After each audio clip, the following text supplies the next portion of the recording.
할렐루야, 한 주간도 평안하셨죠? 우리 4월 26일 그리스도인 주일 예배 신디 선생님의 찬양으로 시작하겠습니다.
하나님 아버지, 오늘도 저희와 함께 해주심에 감사드립니다. 우리들의 손을 꼭 잡아주시길 이 시간 간구합니다. 온 세계가 코로나 바이러스로 인해 두려움 가운데 있습니다. 평화롭던 일상이 안개로 뒤덮인 듯 한치 앞이 보이지 않습니다. 주님의 치유하심을 구하오니 응답하여 주시옵소서. 성도들이 다시 모여 주님께 예배하는 그날을 손꼽아 기다립니다. 우리의 연약한 믿음을 불쌍히 여기시고 무너져버린 우리의 경건 생활도 회복시켜 주시옵소서. 경제적인 문제, 건강의 문제, 가정의 문제 등으로 힘든 시간을 보내고 있는 성도들을 주님 특별히 위로하여 주시길 이 시간 간구합니다.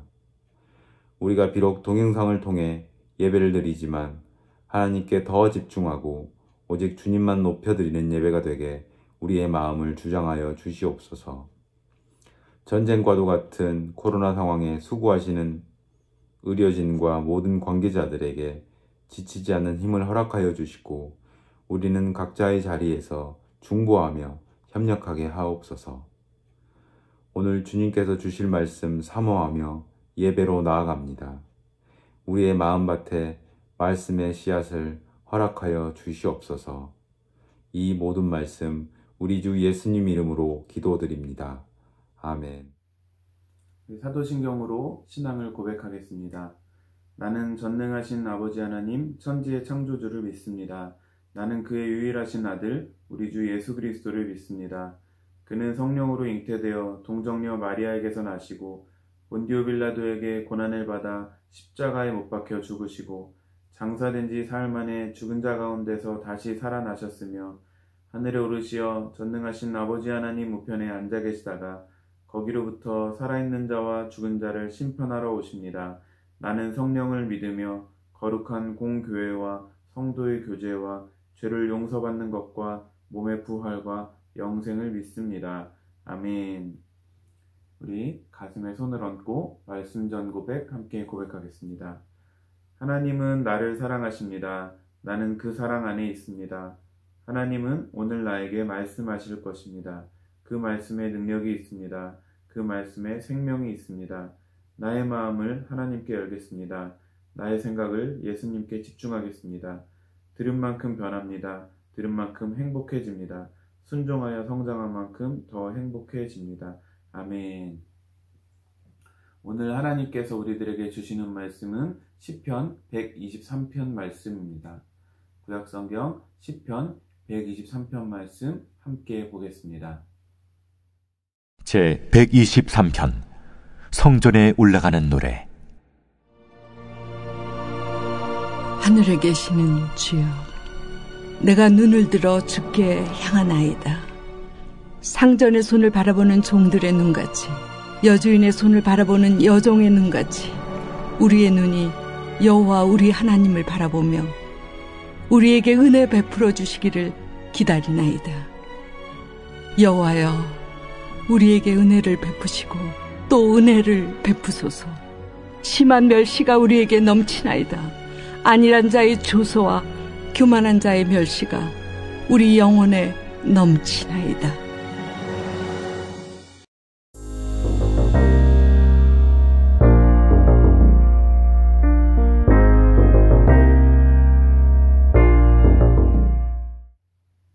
사랑합니다. 여러분, 미로, 영어로 메이즈라고 하죠. 혹시 미로 탈출 해보신 적 있으세요?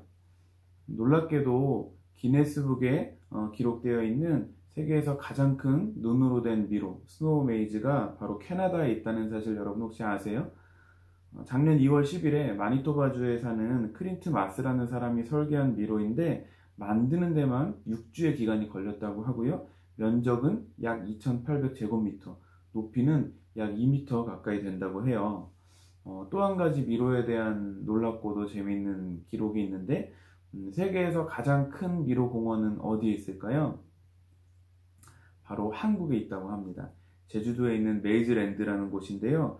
기네스북에 등재되기 위해서 신청 중이라는 기사를 꽤 오래전에 봤는데 어떻게 되는지 모르겠지만 어쨌든 그렇다고 합니다. 런닝맨을 거기서 촬영한 적도 있고 미로의 길이가 무려 5km 거리나 된다고 하니까 어마어마한 규모죠. 오늘 미로 이야기로 말씀을 시작하는 이유는 오늘 본문인 시편 123편을 기록한 시인의 상황도 그렇고 또 저와 여러분의 삶이 마치 미로와 같다는 생각이 들었기 때문입니다. 오늘 본문 3절과 4절에 보면 멸시와 조롱으로 인해서 너무나 힘들어하는 시인의 모습이 그려져 있는데요. 아마도 그 멸시와 또 조롱의 정도가 그냥 무시해버리거나 아니면 일일이 대응할 수 있는 정도였다면 아마도 이렇게까지 힘들어하진 않았을 것 같아요. 자신의 힘과 능력과 의지로는 도저히 감당할 수가 없고 이러한 상황은 도무지 끝날 기미조차 보이지 않으니까 지금 하나님께 간구하고 있는 것입니다. 우리의 삶 속에서도 꼭 누군가의 조롱과 멸시 때문이든 아니면 또 다른 문제들이든 어쨌든 내 힘과 능력과 또 의지만으로는 도저히 감당해낼 수도 없고 끝이 보이지 않는 그런 막막한 현실을 만날 때가 있잖아요. 어찌 보면 지금 코로나19로 인한 이 상황도 언제 모든 것이 정상으로 돌아갈지 도무지 알 수도 없고 아무것도 할 수 없는 막막하고 또 답답한 상황을 보내고 있지 않습니까? 정말 미로와 같은 상황인 것이죠. 이처럼 우리의 손으로 컨트롤할 수 없는 막막한 상황 속에서 우리가 아무리 최선을 다하고 노력해도 답이 보이지 않을 때 하나님의 사람들인 저와 여러분은 어떻게 반응해야 하는지 오늘 본문 말씀을 통해서 배우고 또 깨닫고 우리의 기도의 제목으로 삼는 귀한 시간 되기를 소망합니다. 자, 미로와 같은 상황 속에서 시인이 가장 먼저 한 것은 무엇인가? 바로 자신의 마음과 삶의 방향을 정합니다. 자신의 마음과 삶의 방향을 정합니다. 어디로 정하냐면 자신을 힘겹게 하는 사람을 찾아가서 따지거나 설득하거나 아니면 양해를 구하고 타협을 하거나 아니면 또 돈이나 인맥 그런 것들을 총동원해서 어떻게든 피할 길을 만들어내려고 하지 않았고 하나님께로 그 마음과 삶의 방향을 정했다라는 것입니다. 그 고백의 내용이 바로 1절입니다. 우리 1절 말씀 쉬운 성경으로 함께 읽어보겠습니다. 시작! 내가 눈을 들어 주를 바라봅니다. 하늘에 계신 주를 바라봅니다. 인간적이고 세상적인 수단과 방법에 나의 마음과 시선을 두지 않고 눈을 들어 오직 주만을 바라보겠다는 결단인 것이죠. 특별히 여기에서 하늘에 계신 주라는 표현은 하나님이 하늘 저 멀리 먼 곳에 계시다는 그런 의미가 아니겠죠. 하나님은 높은 곳에 계셔서 보지 못하시는 것이 아무것도 없으시고 모든 것을 다 알고 계시며 또 저와 여러분의 삶에 매일같이 일어나는 모든 일들을 친히 다스리시고 또 우리의 일상을 직접 다 지켜보신다. 이러한 믿음의 고백인 거예요. 하나님이 모든 것을 다 아시기 때문에 불평불만하거나 돈이나 또 사람을 의지하지 않고 자신의 마음과 또 자신의 삶의 방향을 오직 하나님 한 분께만 향하여 집중하겠다라는 고백이 담겨져 있는 것이 바로 1절 말씀입니다. 세상에는 우리들로 하여금 하나님께만 온전히 집중하지 못하도록 우리의 눈을 붙잡아 매는 것이 너무나도 많잖아요. 하나님과 또 그분이 주시는 것들보다 더 보암직스럽고 더 먹음직스럽고 더 탐스럽고 좋아 보이고 우리에게 평안과 행복을 가져다 줄 것처럼 보이는 유혹들이 세상 곳곳에 너무나도 많이 있잖아요. 사실 그거 다 가짜잖아요. 그런데도 거기에 우리의 시선과 마음을 빼앗기다 보면 하나님과 그분의 마음을 보지 못하는 안타까운 일이 생기는 것이죠. 사랑하는 여러분, 미로와 같이 답답하고 또 막막하고 또 힘든 상황 속에서 세상을 향해 있던 우리의 시선을 거두어드리고 다시 한번 믿음의 눈을 들어서 우리의 고통과 눈물과 또 아픔과 또 상처와 외로움과 억울함을 다 보고 계시고 다 알고 계시는 그 주님을 바라볼 수 있기를 축복합니다. 우리의 마음과 또 삶의 방향이 그 주님께로 향할 수 있기를 축복합니다. 자, 그러면 하나님께 우리의 마음을 정하고 삶의 방향을 정할 때 구체적으로 어떤 자세와 태도로 정해야 하는가? 2절 말씀 쉬운 성경으로 같이 읽어보겠습니다. 시작! 종들의 눈이 그들의 주인의 손을 바라보듯이 여종의 눈이 여주인의 손을 바라보듯이 그렇게 우리의 눈이 여호와 우리 하나님을 바라봅니다. 주께서 우리에게 자비를 베푸실 때까지 여호와를 바라봅니다. 아멘. 주인의 손을 바라보는 종들의 눈같이 여주인의 손을 바라보는 여종의 눈같이 종을 비유로 들어서 설명하고 있어요.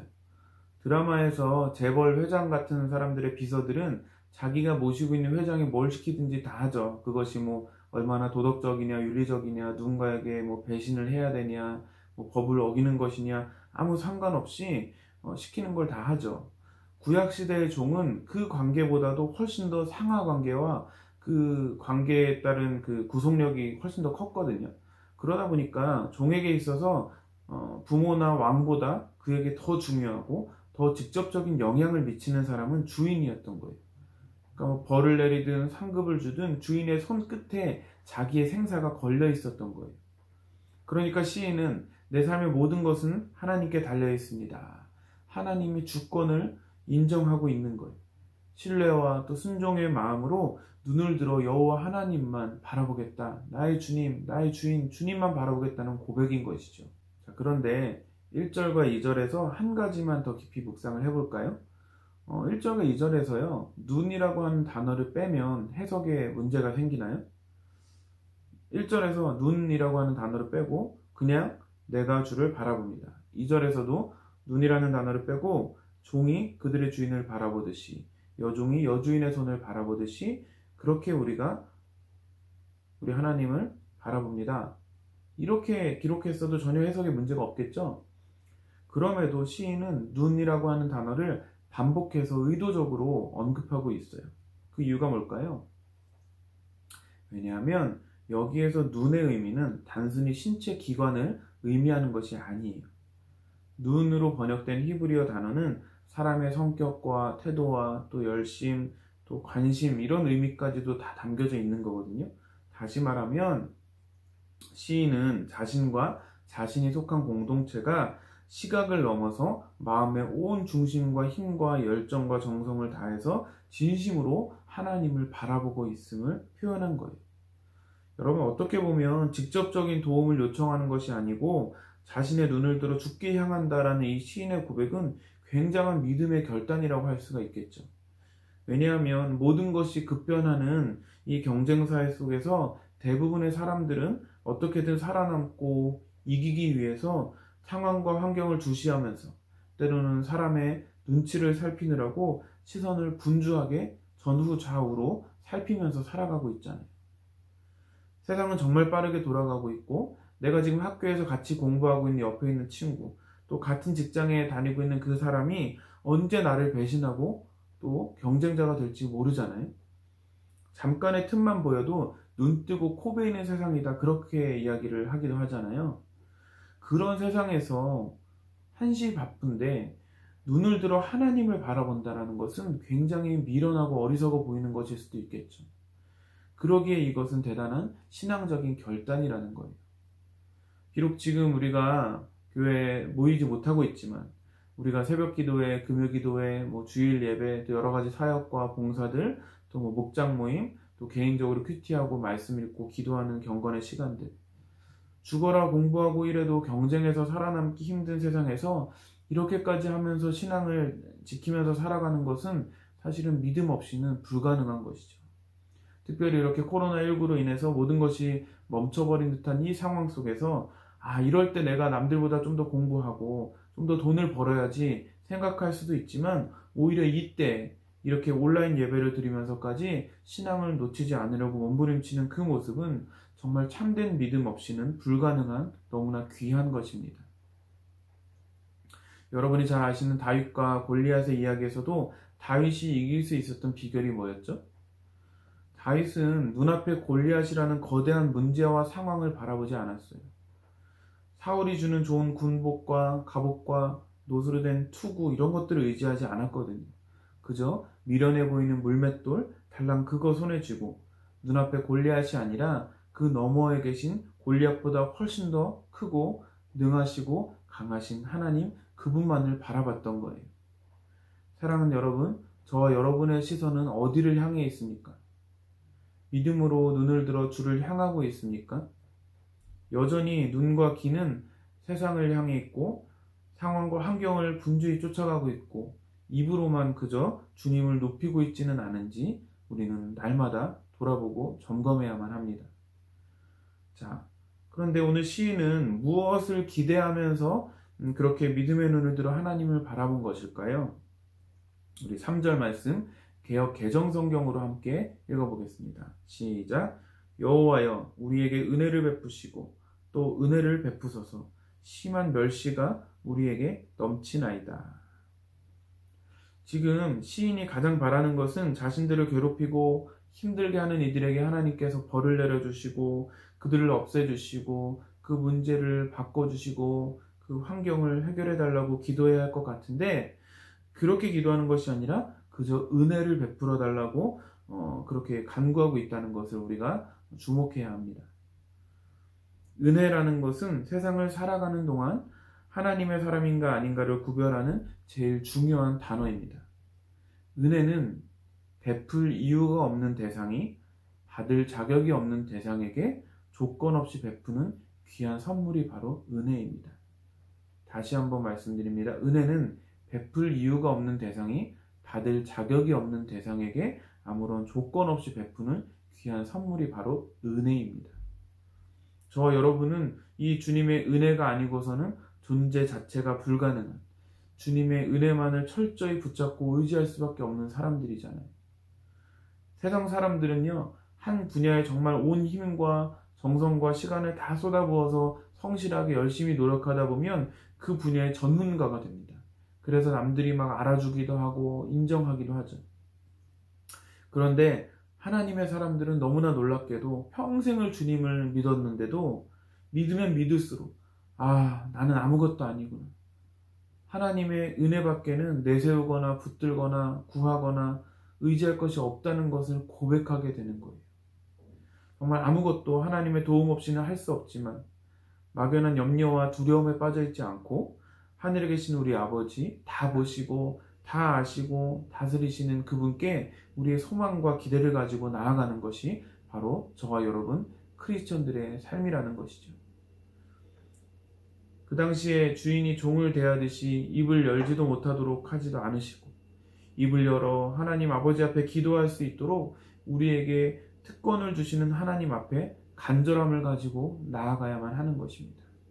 그럴 때 우리를 향하신 그분의 선한 계획과 우리가 헤아릴 수 없는 큰 은혜들을 가지고 우리의 삶에 찾아와 주시고 간섭해 주시고 도와주시고 역사해 주셔서 우리의 기대와 또 소원을 능가하시는 하나님 아버지의 선하심을 맛보아 알게 되는 것입니다. 사랑하는 여러분, 말씀을 맺으려고 합니다. 오늘 말씀을 시작하면서 미로에 대한 말씀을 드렸어요. 미로 안에 서 있으면 우측으로 갈 것인가 좌측으로 갈 것인가 둘 중에 하나의 선택밖에 없는 것 같지만, 그러나 분명한 것은 미로의 어느 지점에 서 있어도 하늘은 반드시 열려 있다는 것입니다. 그러므로 하나님의 사람들에게는 내가 지금 기도한다 한들 무슨 소용이 있겠는가, 그런 상황은 존재하지도 않는 거예요. 어떤 자리에서든지 어떤 상황과 환경과 문제 앞에서든지 간에 하나님을 향해서 내가 나의 시선을 들 수만 있다면, 내 초점을 주님께만 맞출 수 있다면 내가 하나님을 바라볼 뿐만 아니라 하나님께서도 나를 바라봐 주시고 응답해 주시는 놀라운 역사가 있을 줄로 믿습니다. 힘들고 어려운 미로와 같은 상황 속에서 그 문제와 또 그 상황 자체가 해결되기를 구하는 것도 물론 필요하겠지만, 무엇보다도 하나님의 은혜를 간절히 구할 수 있는 저와 여러분이 되시기를 바랍니다. 하나님의 선하심에 대한 견고한 확신을 가지고 하나님의 은혜만을 구하는 우리 모두가 될 수 있기를 주님의 이름으로 축복합니다. 이 시간에 주신 말씀을 기억하면서 예수 늘 함께 하시네 함께 찬양하고 기도하겠습니다.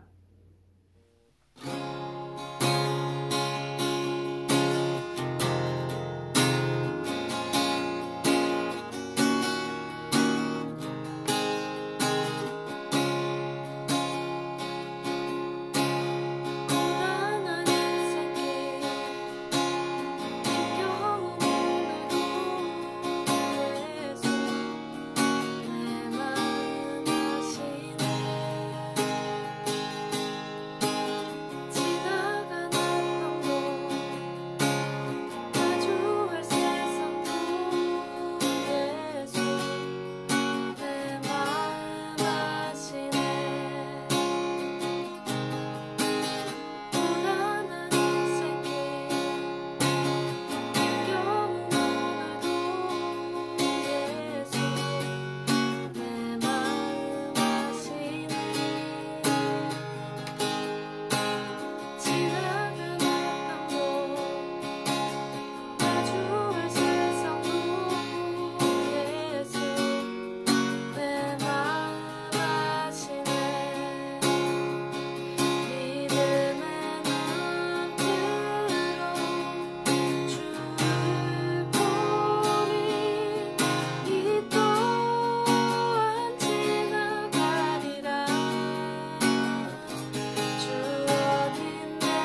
시간 기도하실 때 미로와 같이 답답하고 막막하고 끝이 보이지 않는 상황과 환경 속에서도 내게 은혜 베푸시는 하나님에 대한 분명한 신뢰를 잃지 않게 하여 주옵소서.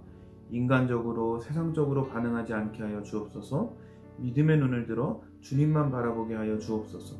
오늘 하루도 주의 은혜 없이 살 수 없음을 겸손히 인정하며 주의 은혜만을 겸손히 구하는 하루가 되게 하여 주옵소서. 같이 간절한 마음으로 주신 말씀 붙잡고 기도하겠습니다. 하나님 아버지 감사합니다. 우리 삶에 미로와 같이 답답하고 막막하고 또 끝이 보이지 않는 그런 힘들고 어려운 상황들을 만나게 됩니다. 하나님 앞이 보이지 않고 사방을 둘러봐도 다 나를 힘들게 하는 사람들과 환경들과 보이지 않는 것 같이 막막하고 답답하고 억울하고 때로는 너무나 억울하고 너무나 힘들고 그때 내가 믿음의 눈으로 하나님을 바라볼 수 있게 하여 주옵소서. 하나님은 언제든지 나를 아시고 나를 보시고 나의 기도를 들으시고 나의 기도에 선하고 아름답게 응답하시는 은혜의 하나님이시라는 것을 알며 내가 분명하게 확신하고 끝까지 믿음으로 주님을 바라보게 하여 주옵소서. 절대로 급하게 인간적으로 세상적으로 반응하지 않게 하여 주옵소서. 또 아버지 하나님 아무것도 못하는 그 시간에 내가 남들보다 뒤처지거나 어떻게 남들보다 아버지 모를까봐 몸부림치는 남들보다 앞서가려고 그렇게 욕심내고 세상적으로 인간적으로 반응하려고 하시고 은혜 자리를 끝까지 은혜 주시는 하나님 그 하나님을 기억하고 내가 아버지 하나님 오늘 결단을 하며 믿음의 삶을 살아갈 수 있는 나의 삶이 될 수 있도록 하나님께서 인도하여 주옵소서. 아버지 하나님 오늘 하루도 원하는 대로 주의 은혜 없이 할 수 없는 연약한 은혜만을 구하고 구하오나니 하나님 긍휼히 여기시고 주의 은혜를 넘치도록 도와주옵소서. 주의 은혜 앞에 한장하게 머무를 수 있도록 하나님 세상 나를 맛보고 도와주고 주의 은혜만을 단단히 구하고 나아갈 수 있는 우리가 될 수 있도록 하나님 붙잡아 주옵소서. 그래서 미로와 같은 삶의 상황 속에서 아버지 하나님 눈을 들어 하늘을 바라보고 그 하나님의 은혜가 주시는 앞에서 경험할 수 있는 그런 삶이 될 수 있도록 주님께서 축복하여 주옵소서. 하나님 미로와 같이 답답하고 막막하고 끝이 보이지 않는 시간들을 보내고 있습니다. 그러나 그 상황과 현실을 인간적으로 세상적인 시선으로 바라보지 않게 하여 주옵소서. 그 상황과 현실을 쉽게 빠르게 해결해 줄 것 같은 세상의 유혹에 눈을 돌리지 않게 하여 주옵소서. 오직 하나님만을 신뢰함으로 내 마음과 삶의 방향을 하나님께로 돌이키고 하나님께만 나의 시선을 고정하게 하여 주옵소서. 그럴 때 우리 삶에 베풀어 주시는 풍성한 은혜를 날마다 경험하는 우리 모두가 되게 하여 주옵소서. 이 시간 하나님께서 우리에게 맡겨주신 물질의 일부를 돌려드립니다. 물질만 드리는 것이 아니라 우리의 삶과 우리의 마음과 정성을 함께 올려드리오니 기쁘게 받아 주옵소서. 이 시간 올려드리는 물질들이 그 시선이 세상을 향해 있던 영혼들이 하나님께로 시선을 돌이키는 일에 사용되게 하여 주옵소서. 이제는 우리 주 예수 그리스도의 변함없는 은혜와 하나님 아버지의 영원하신 사랑하심과 성령님의 동행하시고 지키시고 인도하심이 미로와 같이 답답하고 막막한 상황 속에서 믿음의 눈을 들어 여호와 하나님만을 바라보며 주님의 은혜만을 간구하기로 다짐하고 결단하는 사랑하는 모든 그리스도인 친구들과 선생님들의 머리머리 위에 또 이 영상으로 예배하는 모든 성도님들 머리머리 위에 저들의 가정과 학업과 일터와 사업장과 우리 교회와 특별히 코로나 바이러스로 아파하고 있고 수고하고 있는 모든 이들 위해 이제부터 영원까지 함께 하시기를 간절히 축원하옵나이다. 아멘.